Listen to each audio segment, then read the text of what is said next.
Isang mapagpalang umaga sa ating lahat, mga kapatid ko kay Kristo, mula sa The Solid Rock Morning Devotion.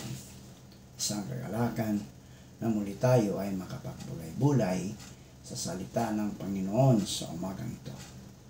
Ilang minutong pagbubulay-bulay ng mga salita ng Panginoon upang papurihan at sambahin ang ating Panginoong Hesukristo. Ang ating pong pagbubulay-bulayan sa magandang umaga ng Sabado ay matatagpuan sa Lucas, Kapitulo 2, talatang 8 hanggang 14. Hanggang 8 lang. Malapit sa Bethlehem, may mga pastol na nasa parang at nagpupuyat sa pagbabantay ng kanilang mga tupa.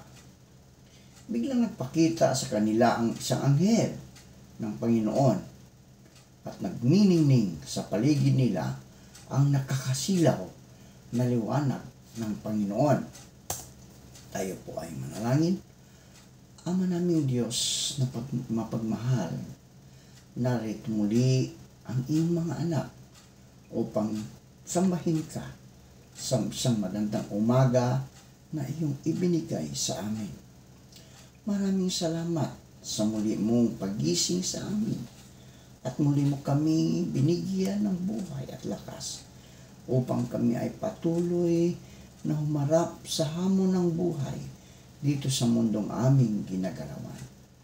Dalangin namin na ang mga pagpapala mo sa iyong mga anak ay patuloy mong ibuhos na sila ay sumusunod sa iyo na may pasasalamat. Dalangin namin na ingatan mo ang aming mga gawain sa araw na ito.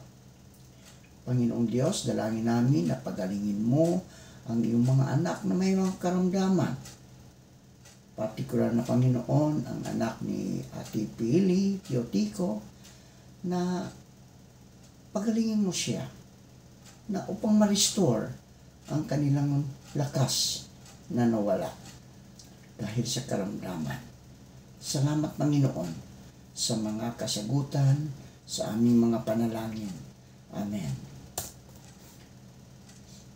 Kapag naghahanda tayo para sa Pasko, sa pamagitan ng pagninilay-nilay sa tunay na kahulugan nito, naghahanda tayong madama si Kristo at ang kanyang mensahe. May tatlong bagay na maaari nating pagninilay-nilayan at isagawa sa panahon ng paghahanda. Una, magalak sa pagsilang ng ating tagapagligtas. Ipinagdiriwang natin ang pagsilang ng anak ng Diyos, ang lumikha, ang ating Mesiyas. Nagagalak tayo na ang hari ng mga hari ay pumarito sa lupa, isinilang sa isang sabsaban at namuhay ng sakdal. Nang isilang si Jesus, napakalaki ng kagalakan sa langit na hindi ito mapigilan. Pangalawa, pagnilayan ang kanyang impluwensya sa ating buhay ngayon. Ang Pasko ay panahon ng pag-aalaala sa anak ng Diyos at pagpapanibago ng ating determinasyong taglayin ang kanyang pangalan. Panahon ito upang muling suriin ang ating buhay at ating isipan, damdamin at mga kilos. Gawin itong panahon ng pag-alaala, ng pasasalamat at panahon ng pagpapatawad. Gawin itong panahon ng pagninilay sa pagbabayad sala ni Hesukristo at sa personal na kahulugan nito sa bawat isa sa atin. At higit sa lahat, gawin itong panahon ng pagpapanibago at muling pangangako na ipamuhay ang salita ng Diyos at sundin ang kanyang mga utos. Sa paggawa nito, higit natin siyang naigagalang kaysa sa pamagitan ng mga Christmas light, regalo o ano pa mang party. Pangatlo, matatag na hintayin ang kanyang pagdating. Bagamat ang Kapaskuhan ay karaniwang isang panahon ng paglingon sa nakaraan at pagdiriwang sa pagsilang ng ating Panginoon. Para sa akin, ay dapat din itong maging panahon ng pag-asam sa hinaharap. Asamin natin ang hinaharap. Paghandaan natin ang pinagpalang araw na muli siyang paparito. Maging matalino tayong tulad ng mga tao noong araw na naghihintay sa kanyang pagdating.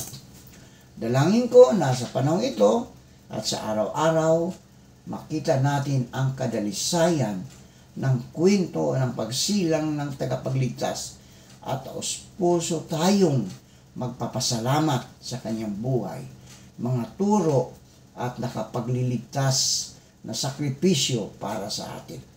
Naway maging dahilan ang pasasalamat na ito para mag-ibayo ang ating determinasyon sumunod sa Kanya. Naway akayin din natin tayo nito na mas mapalapit sa ating pamilya, sa ating simbahan, at sa ating kapwa.